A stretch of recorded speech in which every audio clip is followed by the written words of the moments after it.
Est-ce que ce serait pas un super... Excuse-moi. Oui, ouais, tu fais un peu trop de bruit. Ouais, ouais. Le chat. Le chat.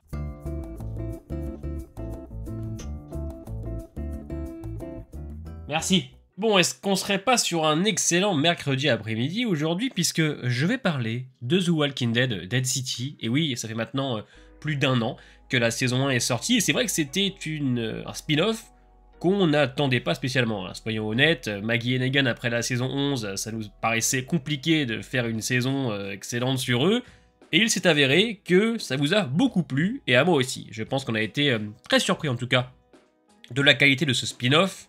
Bon, et si aujourd'hui encore tu vas mater la saison 2 de Dead City alors que tu ne peux plus blairer les spin-offs de Walking Dead et même The Walking Dead en général, bon, c'est que dans le fond tu dois sûrement aimer encore l'univers mais tu oses pas le dire. Alors ne t'inquiète pas, viens t'asseoir à notre table, ce n'est pas une honte d'aimer Walking Dead, hein. J'ai des places réservées pour vous, voilà, parce que j'estime maintenant que si tu continues l'univers alors que t'en peux plus, alors qu'on a eu une conclusion à The One Who Live avec Rick et Michonne, vous pouvez partir, hein, ceux qui n'en peuvent plus, hein, mais si vous êtes encore là, c'est que dans le fond vous aimez, mais c'est peut-être encore trop dur pour vous d'accepter le fait d'aimer Walking Dead. Mais nous ici, on s'en branle, on kiffe et on le revendique. Enfin bref. Aujourd'hui, on va donc parler de la saison 2, puisqu'il y a pas mal d'infos super croustillantes autour de ce spin-off. Alors, je vous le dis direct, ce sera sûrement pas pour cette année, mais à mon avis, pour début 2025. Je dirais, allez, peut-être mars, avril, puisque là, cette année, c'est The Walking Dead Daryl Dixon saison 2 qu'on va avoir pour l'été 2024, donc sûrement septembre, août. Donc la saison 2 de Dead City, elle arrivera, je pense, début 2025, pour ensuite laisser place à The Walking Dead Daryl Dixon saison 3. Et oui, pour ceux qui pensaient que ça allait s'arrêter, eh ben non.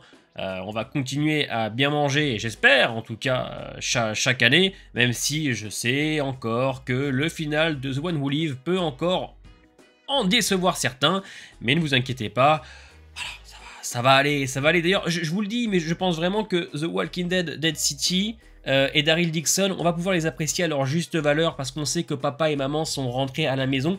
Ça veut dire que Dead City continuera sa petite quête secondaire, sa petite quête annexe, et on ne se prendra pas la tête avec le lore. On suivra Maggie, Negan, New Babylon, Pearly, Dama dans leurs petites histoires, et le croate bien évidemment, sans l'oublier celui-là, sans se poser trop la question de la CRM, les connexions OSEF. Vivons l'histoire de Maggie et Negan, laissons-les dans leurs petites aventures, sans trop mélanger les arcs narratifs que l'on connaît déjà. Laissons-les justement travailler le lore de leur côté, le royaume de New York par exemple, New Babylon, tout ça. Comme ça, nous, ça nous permet d'être détendus, de se laisser guider et porter par ce qu'ils vont nous proposer, au lieu de réfléchir maintenant sur toutes les connexions qu'on peut faire. A priori, The One Who Live les a pour l'instant fermées, les vannes sont fermées. Ça ne veut pas dire que dans Daryl Dixon, on pourrait les ouvrir, mais pour ce qui est de Dead City, je pense que c'est beaucoup mieux ainsi. Alors commençons clairement avec la plus grosse news de cette saison 2. L'acteur Kim Coates, que vous connaissez bien évidemment pour Sons of Anarchy, grande série que je ne présente plus, qui incarnait le personnage de Tig. On embrasse Vénus au passage, incarné par Walton Goggins, que l'on voit vendredi dans la série Fallout qui sort sur Prime. C'est quand même une dinguerie tout ce qui se passe en ce moment. Il rejoint donc le casting de la saison 2, en tant qu'acteur régulier. Donc il va jouer le rôle de Bruegel, un des chefs des gangs les plus dangereux et féroces de New York. Il est manipulateur et intelligent. Et ça fait un petit peu écho à ce que disait Dama en fin de saison 1 quand elle parlait du royaume de New York. Elle a fait comprendre qu'il existait aussi plein d'autres gangs. Donc je suppose qu'il y aura un gang pour le Bronx, pour Harlem, tous les comtés je pense, puisque Dama, son but c'est de réunir tous ces gangs-là pour créer un seul et unique royaume, le royaume de New York, et aller se foutre sur la gueule avec New Babylon. Qui eux, New Babylon, ils veulent, rappelez-vous, ce qu'il y a dans les égouts pour faire pousser leur culture. Donc les choses se dessinent tranquillement, mais au-delà de ça, le casting est exceptionnel. Pour ceux qui le connaissent, il était grandiose dans les Sons, et je pense surtout que ça va pouvoir matcher parfaitement avec Jeffrey Dean Morgan.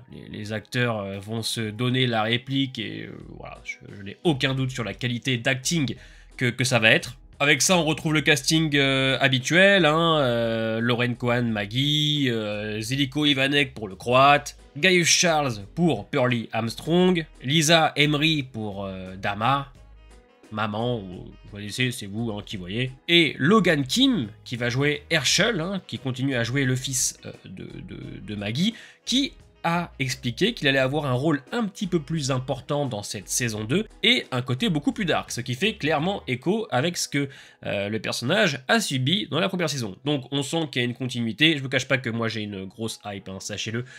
Pour moi Dead City saison 1 a été quand même très cool, je ne pense pas que la 2 soit moins bien, enfin c'est pour moi inconcevable et ce serait fortement dommage.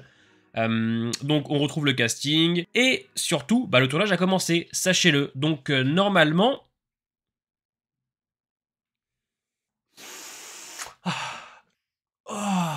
c'est bon, j'ai eu ma dose de Tokyo. Donc le tournage a commencé dans le Massachusetts, le Musash, bon voilà, vous avez compris où c'est que ça a commencé. Donc il ne tourne plus dans le New Jersey, bon, je pense que c'est parce que ça coûtait un petit peu trop cher, donc là il se retrouve là-bas, ce sera les mêmes décors, hein, vous inquiétez pas, vous ne verrez même pas la différence. On est sur un tournage qui devrait durer donc jusqu'en juillet, mais d'après les rumeurs de Reddit, encore une fois, mettez bien ça entre guillemets, entre parenthèses, petit astérix, c'est vous qui voyez, on serait sur 8 épisodes avec un mois en plus de tournage.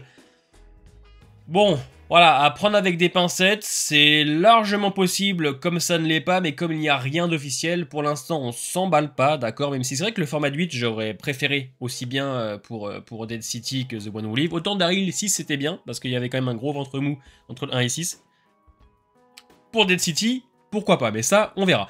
Donc voilà pour toutes ces petites infos du jour, je vous cache pas que c'est vraiment un réel plaisir de retourner sur Dead City. Bon, il y a Daryl qui va commencer dans quelques mois, j'ai très hâte aussi, mais pour l'instant mon cœur balance plus sur Dead City, même si le retour de Carol et Daryl Dixon avec les variants, je vous cache pas qu'il y a quand même une certaine hype. Bon, de toute façon Walking Dead, tout ce qu'ils peuvent faire me hype, ça n'empêche pas que si c'est pas bien, on défonce à la fin de la saison, jamais avant. Voilà pour cette petite vidéo du jour, la petite vidéo de la semaine. On se voit vendredi pour Fallout et la semaine prochaine pour une petite vidéo sur la fin alternative de The One Who Live. Oui, parce que j'ai appris et j'ai fait quelques recherches qu'il y avait une autre fin prévue. Par rapport à celle qu'on a vue dimanche dernier je crois, et c'est sûr que ça va en décevoir plus d'un, voilà. C'est pas que j'ai envie de remuer le couteau dans la plaie, hein, mais... Bon, presque quand même.